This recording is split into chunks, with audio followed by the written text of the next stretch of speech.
आपल्याबरोबर गावातल्या प्रत्येक महिलेचा उत्कर्ष व्हावा, महिला स्वतःच्या पायावर उभ्या राहाव्यात, हीच मिलनताई राणेंची धडपड। या धडपडीतूनच त्यांनी 7 जुलै 2007 साली विघ्नहर्ता महिला बचत गटाची सुरुवात केली। काम करेल त्यालाच दाम मिळणार हा नियम त्यांनी घातला। 2008 पासून मुंबईत महालक्ष्मी सरस बचत गटाच्या प्रदर्शनात त्यांचा गट सक्रिय भाग घेत गेला। या प्रदर्शनामुळे त्यांच्या गटासह गावातल्या जवळपास 200 महिलांच्या भाग्योदयाला सुरुवात झाली आहे। त्यांचा गट सेंद्रिय गावरान हळद, पापड, कडधान्य, मसाले यासारख्या 40 ते 50 पदार्थांची विक्री करतो। महालक्ष्मी सरसमधल्या सरस कामगिरीबद्दल त्यांच्या गटाला जवळपास 8 ते 10 पारितोषिके मिळालीत। विशेष म्हणजे त्यांच्या मालाच्या गुणवत्तेची चाचणी करून मुंबईतल्या रहिजो हॉटेल्सने त्यांना महिन्याला 6 ते 10 लाख रुपयांच्या मालाची ऑर्डरही दिली आहे। त्यामुळे महिलांच्या आत्मविश्वासात चांगली वाढ झाली असून त्यांनी 20 बचत गटाच्या फेडरेशनची स्थापना केली आहे। आज आपण त्यांची यशोगाथा जाणून घेण्यासाठी रायगड जिल्ह्यातल्या खारपाले गावाला जाणार आहोत।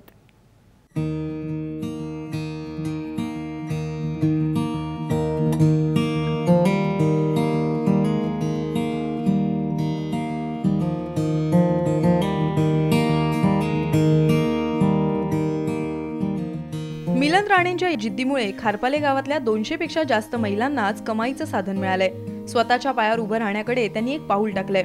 मिलन राणे आणि विघ्नहर्ता महिला बचत गटाच्या त्यांच्या साथीदार महिलांचा आतापर्यंतचा प्रवास अतिशय खडतर आहे।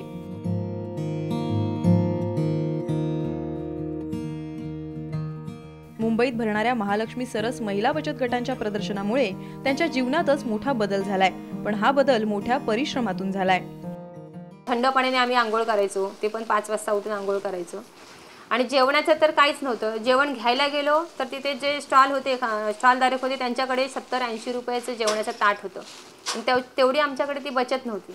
आणि गटाचा खर्च स्वतःकडे आमची कॅपॅसिटी होती की स्वतःचा पैसा खर्च करून आम्ही गटासाठी हे करणार, एवढं आमच्याकडे भांडवल स्वतःकडे पण नव्हतं आणि गटाकडे पण नव्हतं। त्याच्यामुळे आम्ही वडापाव घ्यायचो, सकाळी एक वडापाव खायचो, त्याच्यावर राहायचो, आणि संध्याकाळी पुन्हा एक वडापाव खायचा आणि त्याच्यावर राहायचं। म्हणजे असं आम्ही 3-3 दिवसाचा प्रवास प्रत्येकीने खडतर प्रवास केला। आणि तेव्हा आमच्या महिलांनी पण साथ केली की नाही, आपण खर्च करायचा नाही, जर का आपल्याकडे भांडवल नाही तर आपण असेल त्या परिस्थितीत राहायचं आणि येईल त्याला तोंड द्यायचं। म्हणजे हे एक महत्त्वाचं त्यांचं चिकाटी लक्षात आली आमच्या, म्हणजे ते पण आम्हाला म्हणजे एक कसोटीला लावूनच तो पहिला वर्ष आमचा निघाला।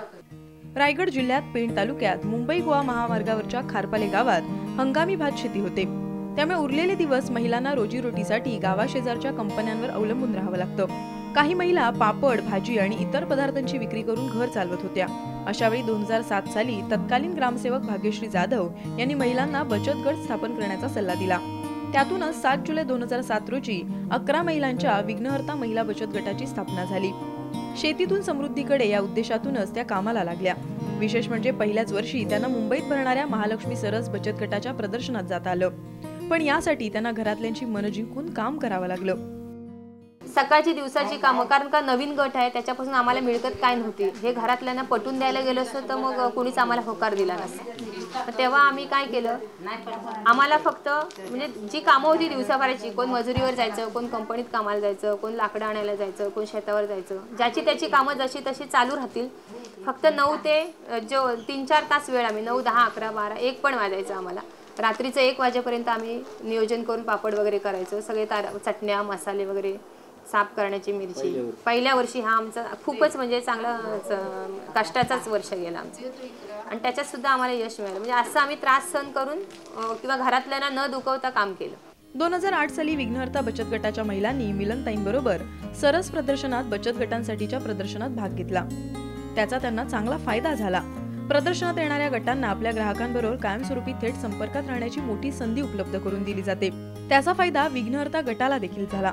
आमचं ध्येय होतं की आपला गट पुढे जावा, आपल्या गटाचं नाव हो, या उद्देशाने आमचं म्हणजे तळमळ होती।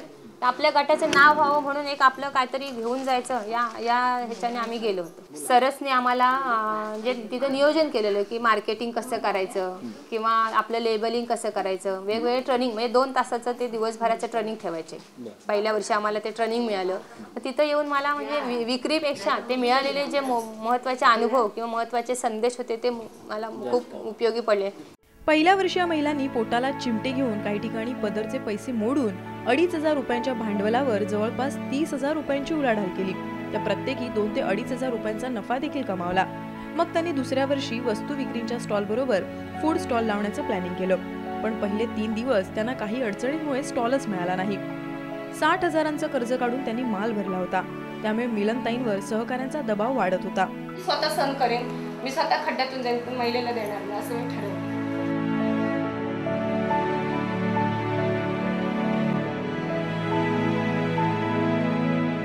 त्यावेळेला मग आम्हाला 11 जणांना स्टॉल मिळाले. अशा वेळी त्यांनी स्वस्त न बसता सगळ्या स्टॉल धारकांसाठी अवघ्या 30 रुपयात जेवण देण्याचा उपक्रम सुरू केला.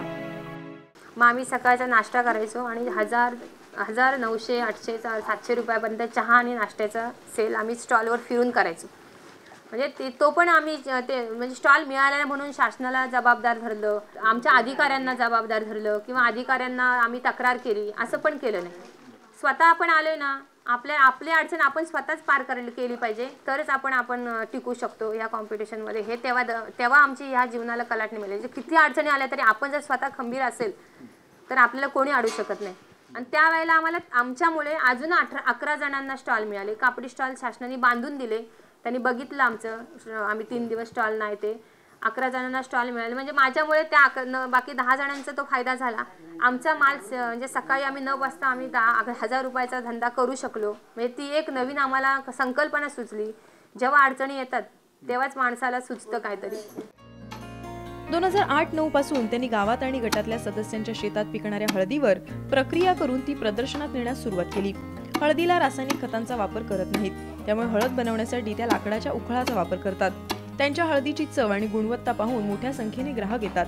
10 किलो हळकुंडावर प्रक्रिया करून अवघी 1 किलो पूड निघते. चांगल्या गुणवत्तेमुळे ते 500 रुपये किलोने हळदीची विक्री करतात.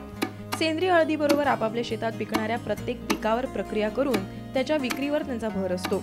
यामध्ये वेगवेगळ्या फ्लेवरचे पापड, डाळी, तांदळाचं नाचणीचं पीठ, गरम मसाले, हातसडीचा तांदूळ, पोहे यांसारख्या 40 ते 50 पदार्थांचा समावेश आहे. त्यांच्या पदार्थांची गुणवत्ता तपासून मुंबईच्या रहेजा हॉटेल ग्रुपने मालाची ऑर्डर दिली आहे. यापासून त्यांना महिन्याकाठी किमान 1.5 ते 2 लाखांचा नफा मिळतो. सगळ्या वस्तू 10-10, 20-20 ग्रॅमच्या पुड्या बांधून दिल्या आणि त्या वस्तू सगळ्या त्यांनी हे करायला गेल्या, म्हणजे तपासणीला नेल्या किंवा त्यांनी त्याच्यावर वेगवेगळे हे केलं, चाचण्या केल्या. त्यांना ते वस्तू आवडल्या, प्रोडक्ट आवडले. नंतर त्यांनी येऊन शेवटच्या दिवशी 20,000ची खरेदी केली आमच्या स्टॉलवरून. ती खरेदी केली आणि पुन्हा त्यांनी फोन नंबर माझा नेला, त्यांचा माझ्याकडे दिला आणि त्यांनी सांगितलं मला एवढ्या एवढ्या वस्तू पाहिजे. 10 किलो पोहा किंवा हळद, मसाले, पिठं, वेगवेगळी वस्तू सॅम्पल नाही म्हणजे पाहिजे म्हणून सांगितलं 20 किलो.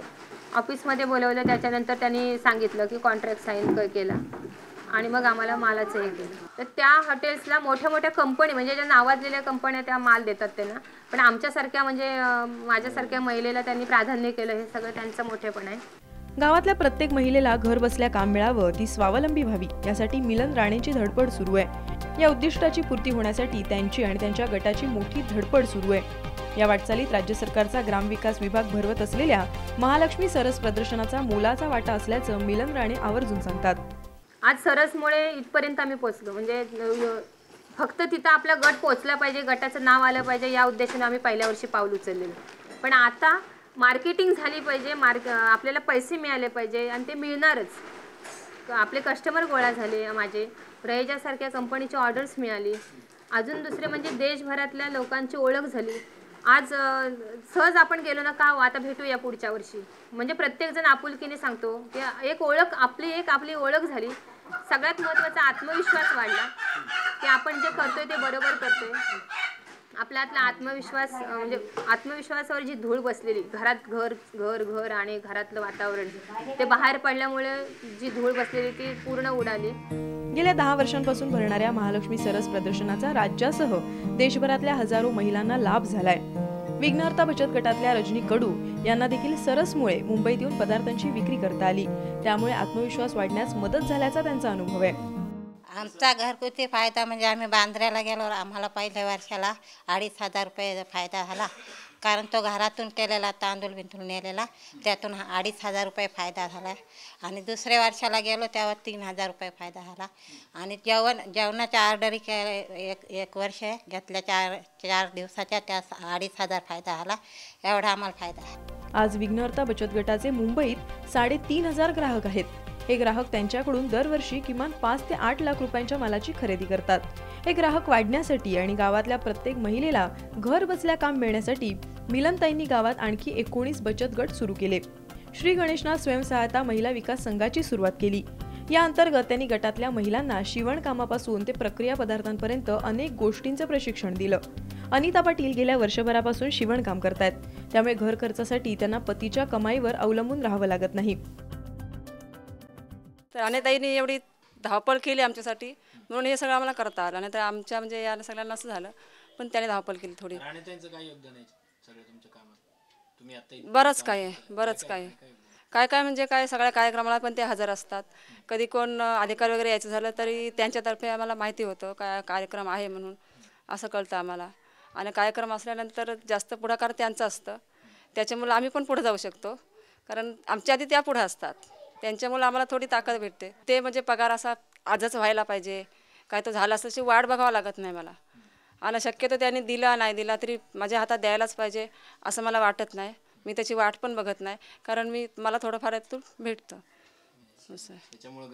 हां, मदत होते. त्याच्यामुळे आम्हाला तसं वाट पण बघता येत नाही. आता मिस्टर कधी देतील पगार असं मला वाट बघावी लागत नाही. मिलन राणे गावातल्या महिलांना संघटित करून फेडरेशन स्थापना करण्यापर्यंतच थांबल्या नाहीत.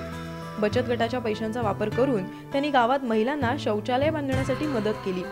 गावात दारूबंदीसाठी सुद्धा त्यांनी पुढाकार घेतला. दारू विकणाऱ्या रामदास शिवकरांना हा व्यवसाय सोडून रिक्षा घेण्यासाठी प्रवृत्त केलं.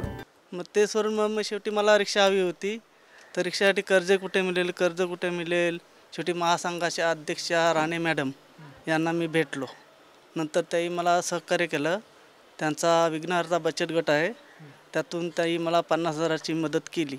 नंतर त्यांच्या जेव्हा मी आणखी इकडून तिकडून पैसे गोळा करून मी 1 लाखाची निधी गोळा केली आणि मी रिक्षा घेतली. आज रिक्षा घेतल्यापासून माझा व्यवसाय सुरक्षितपणे चालू आहे आणि मी घरची मंडळी पण सुखी आहेत. आज शिवकर रिक्षाचा व्यवसाय करत असल्याने एक दारूचं दुकान बंद झालं. शिवाय गावात अनेक कुटुंबांना होणारा त्रास देखील कमी झाला. कोणताही संघर्ष न करता त्यांनी दारूबंदीसाठी मदतीचा घेतलेला हा निर्णय आदर्शवत आहे. राणे मॅडम मुलं मला सहकार्य मिळालं, अर्थसहाय्य मिळालं, त्यांच्यामुळे मला या रिक्षा मला मिळाली, मदत केली. हो, 5 ते 6 वर्षांपूर्वी खारपालेच्या महिलांना 4 पैसे मिळवण्यासाठी कंपनीत किंवा वस्तू विक्रीसाठी बाजारात जावं लागत होतं. पण महिला बचत गट आणि महालक्ष्मी सरस प्रदर्शनामुळे या महिलांना पदार्थ बनवून ते मुंबईच्या बाजारात कसे विकायचे याची माहिती झाली. त्यामुळे 2,500 सुरू झालेला त्यांचा गट आज 10 लाखांची उलाढाल करतोय. यातून प्रत्येक महिलेला आज महिन्याकाठी 2 ते 3,000 रुपयांची कमाई होऊ लागली आहे. येत्या काळात गावातल्या प्रत्येक महिलेची कमाईची रक्कम ही 5 ते 10,000 रुपयांवर नेण्याचा त्यांचा प्रयत्न आहे. गावातून गेलेल्या मुंबई गोवा महामार्गाचा योग्य फायदा त्यांना करून घ्यायचा आहे. या महामार्गावर फेडरेशनचं स्वतःचं प्रक्रिया युनिट आणि मॉल वजा विक्री केंद्र सुरू करण्याचा त्यांचा मानस आहे. यासाठी सरकारी यंत्रणेच्या मदतीची त्यांना आस आहे.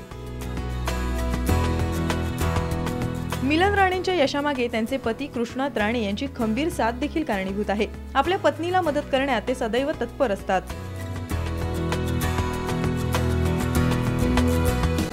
अवघ्या 7 वर्षात मिलन राणे आणि त्यांच्या साथीदार महिलांनी केलेला प्रवास थक्क करायला लावणार आहे.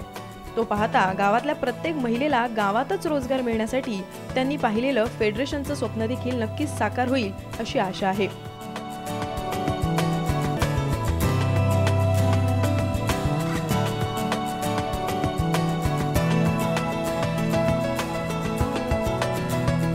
कॅमेरामन अभय प्रसाद आणि संदीप भुजबळसह ब्युरो रिपोर्ट, साम टीव्ही, खारपाले, रायगड.